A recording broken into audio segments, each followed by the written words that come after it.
Most people think they are stuck at the same income level because they do not work hard enough. They think they need more discipline, more motivation, more hours, more side hustles, more proof that they deserve to earn more. But there is another force quietly pulling on almost every financial decision they make: comparison. Not comparison in the obvious sense. Not just seeing somebody with a nicer car and feeling jealous for a minute. I mean the deeper version. The version that changes what you think a normal life should cost. The version that makes you feel late when you are actually building. The version that makes you spend money to look successful before you have become stable. The version that makes slow progress feel embarrassing. Because once you start measuring your life against everyone else's visible results, you stop making decisions for your actual future. You start making decisions for the audience in your head. And that audience is expensive. It wants you to look like you are doing well right now. It does not care whether you are quietly building something that will help you 5 years from now. That is one of the reasons people stay at the same income level for so long. They may earn more. But every time they earn more, the image they feel pressured to maintain gets more expensive too. Their rent rises because their old place starts to feel beneath them. Their car payment rises because the car that runs fine no longer feels like it says the right thing. Their clothes, restaurants, vacations, subscriptions, gifts, and little daily habits rise because everyone around them seems to be living at a higher level. The money comes in. The standard of normal rises with it. And the distance between them and real freedom barely changes. That is the trap. It is not always that people make too little. Sometimes they are trapped because they never get to experience enough. Every improvement becomes a new baseline before they can even feel grateful for it. They get the raise. For a month, it feels like relief.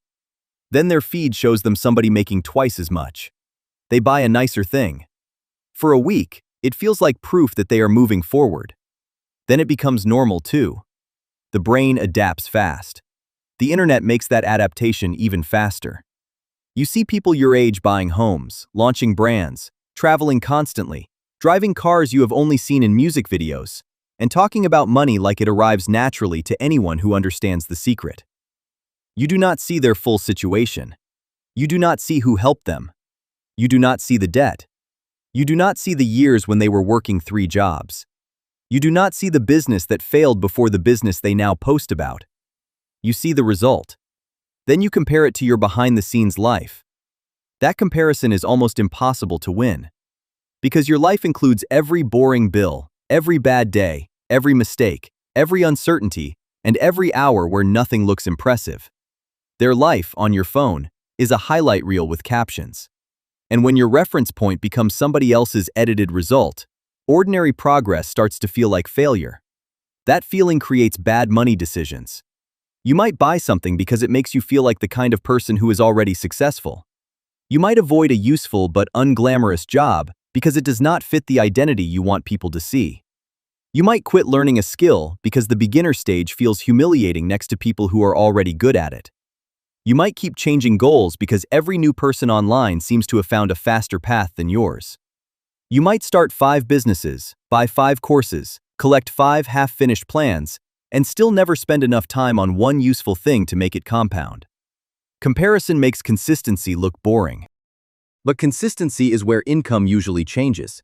Not in one dramatic breakthrough. Not in one viral video. Not in one mysterious secret that somebody sells you from a rented car. Income changes when your skills become valuable enough to solve real problems. It changes when people trust you. It changes when you learn to finish things. It changes when you get better at asking for more, charging more, negotiating, selling, managing, or building something people return to. Most of those things are invisible while they are happening. There is no clean photo of a person learning spreadsheets at night. There is no glamorous montage of someone becoming reliable. There is no viral clip of somebody saying no to a purchase because they are trying to keep an emergency fund intact. But those boring choices create room, and room is what lets people make better decisions. If every dollar you earn is already assigned to keeping up, you cannot take thoughtful risks. You cannot survive a slow month. You cannot invest in equipment, training, samples, a portfolio, a move, or time to make something better. You are not lazy. You are crowded. Crowded by bills. Crowded by pressure. Crowded by the feeling that you must prove you are okay before you are actually okay. This is why people with the same paycheck can end up in completely different positions after a few years. One person is trying to look like they belong in the next income bracket. The other is trying to create enough space to survive long enough to reach it. The second person may look less impressive at first. Their apartment may be smaller. Their car may be older. Their clothes may not announce anything. Their social media may be almost empty. But they are building options. And options are more valuable than appearances. An option is the ability to leave a bad job because you have some breathing room. An option is the ability to say no to a desperate deal. An option is being able to take a class, learn a tool, start a small project, or put time into a skill without one surprise bill destroying the whole plan. An option is time. Comparison makes time feel worthless because it does not look impressive from the outside. But time is one of the few things that lets an ordinary person slowly become uncommon. The problem is that most people do not compare themselves to someone 10 years ahead of them in a useful way. They compare themselves emotionally. They look at somebody else's success and turn it into evidence that they are behind. Then they either panic spend, panic quit, or panic start something new. None of those moves are automatically wrong. The problem is making them from shame. Shame is a terrible financial advisor. It wants relief immediately. It tells you to buy the thing, chase the identity, leave the plan, or make a huge decision so you can stop feeling small for a moment. But real financial progress is often emotionally boring. It looks like asking what you actually earn after taxes and bills. It looks like knowing which expenses make your life better and which ones are just proof for other people. It looks like getting honest about your skills. It looks like choosing a path you can tolerate repeating long enough to become good at it. It looks like not needing every month to feel exciting. This is where people get confused. They hear that they should not compare themselves, and they assume the answer is to stop wanting more. That is not the answer. Wanting more money can be healthy. Wanting a safer home, less stress, more time, better healthcare, a better life for your family, or the ability to make art without panic is not greedy. The question is not whether you want more. The question is whether you are chasing your own definition of more, or borrowing somebody else's. Because borrowed goals are expensive. Maybe you do not actually want a luxury car. Maybe you want to feel respected. Maybe you do not actually want a perfect apartment. Maybe you want to feel safe.